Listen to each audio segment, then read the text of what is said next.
दोस्तों, आज जो कहानी सुनाने जा रहा हूँ वह किसी के क्रूरता की एक मिसाल है। कोई आदमी इतना क्रूर हो सकता है और इतना दयावान उसको हम समझते हैं, अचंभे की बात है। एक व्यक्ति था, बहुत धनवान और क्रूर था। क्रूरता के किस्से उसके जगह जगह विद्यमान थे। लोग कहते थे, ऐसा क्यों करते हो भाई, मन में दया रखा करो। तो वो ऐसा नहीं सुनता था, परंतु कुछ लोग उसे दयावान भी समझते थे क्योंकि वो उन पर कृपा करता था। सच्चाई किसी को मालूम नहीं थी। एक समय की बात है, किसी भक्त ने कहा, मैं इसकी सच्चाई की परीक्षा लेता हूँ, देखता हूँ ये इतना क्रूर भी कहते हैं और दयावान भी कहते हैं, क्या है ये ऐसा। उसका एक पालतू कबूतर था जो उसकी भाषा समझता था और कबूतर की भाषा वो व्यक्ति समझता था। उसने वो कबूतर उसके यहाँ छोड़ दिया। कुछ दिनों बाद जो कबूतर उसने व्यक्ति ने पाल रखे थे, उनके बीच में जाकर वो कबूतर रहने लगा।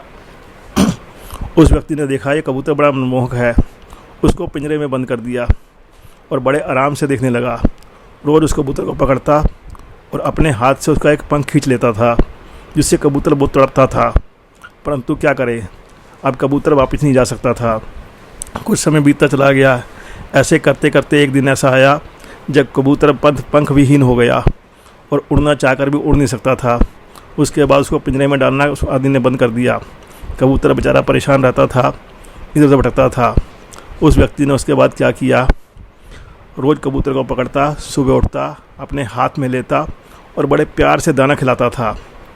ऐसे करते करते 1 माह बीत गया। उस व्यक्ति ने सोचा, जो भक्त था, कि मेरा कबूतर दिखाई नहीं देता उड़ता हुआ, इसलिए मैं जाता हूँ और देख कर आता हूँ कि उसके मन में अब तक क्या विचार है, क्या वो क्रूरता की बात करता है या दया की बात करता है। वो उससे मिलने गया, उसके घर बैठा और बैठे बैठे देखा कि कबूतर वहाँ बैठा हुआ है और बड़े प्यार से उसके हाथों से दाना चुग रहा है।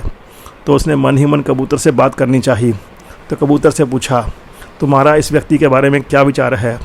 कबूतर बोला, ये तो माफ़ कीजिएगा दोस्त। कबूतर बोला, ये तो बड़ा दयावान है, अपने हाथ से बड़े प्रेम से मुझे दाना खिलाता है और कभी नित्य प्रतिदिन कभी इसमें त्रुटि नहीं करता। मेरा मनमोहक प्यारा सुंदर सा दाना देता है, मुझे जल पिलाता है और पता नहीं अन्य तरह की कई भोज कराता है। मैं इससे बड़ा प्रसन्न हूँ, यह बड़ा दयावान है। उस व्यक्ति को समझ में आ गई कि दयावान नहीं है, ये कितना क्रूर है। ये आदमी को, व्यक्तियों को इतना विवश कर देता है जैसे कबूतर को कर दिया। कबूतर ये भूल गया कि उसके पास पंख थे। उसके पंख उसने एक एक करके कुतर दिए। कुतरने के बाद उसको अपने आप पर आश्रित कर लिया और आश्रित करने के बाद आज उसे दाना दे रहा है। तो कबूतर अब उसकी कृपा को बहुत बड़ी बात समझ रहा है, जबकि वो कृपा नहीं है, वो उसकी क्रूरता का एक उदाहरण है। तो दोस्तों, आज हम राजनीतिक दौर से गुजर रहे हैं। लोगों को देखते हैं, लोग उस राजनीतिक व्यक्ति की तरह काम कर रहे हैं, बड़े बड़े नेता जो इस तरह काम कर रहे हैं। तो मैं सिर्फ बताना चाहूँगा कि आप उनकी क्रूरता को देखो, उनकी दया को मत देखो। दया देखनी है तो सोनू सूद की देखो, जिस व्यक्ति ने ना कुछ चाहते हुए भी सिर्फ गली गली में जाकर मजदूरों का दुख अपने अंदर धारण किया और उनको अपने घर तक पहुँचाने की चेष्टा की। कुछ ना होते हुए भी असामान्य असाधारण कार्य किया। मैं वंदना करता हूँ ऐसे व्यक्ति को। और आप भी जानिए सच क्या है। सच यही है कि आदमी की क्रूरता, आदमी की दयावान निष्ठा तब दिखाई पड़ती है जब उसकी ज़रूरत होती है। अगर कोई दयावान है या क्रूर है तो उसके पीछे का कारण देखो, तब जानो कि वो सही है गलत है। यही मेरी आपसे आज का संदेश है। ध्यान से देखो और पहचानो कौन व्यक्ति सही है। बड़े बड़े नेता, जिनका मैं नाम लेना नहीं चाहूँगा, बड़े बड़े नेता बातें करते हैं, हमारा मीडिया है उनको हाईलाइट में लाता है, परंतु इस बेचारे सोनू सूद का देखो, जिसने इतना कर्म किया, कोई उसको जानता भी नहीं। सोशल मीडिया की मेहरबानी है, हम लोग उसके बारे में जान पाए हैं। तो ऐसे क्रूर व्यक्ति को पहचानो और ऐसे दयावान को पहचानो, कौन असली क्रूर है और असली दयावान है। यही मेरा आपसे संदेश है।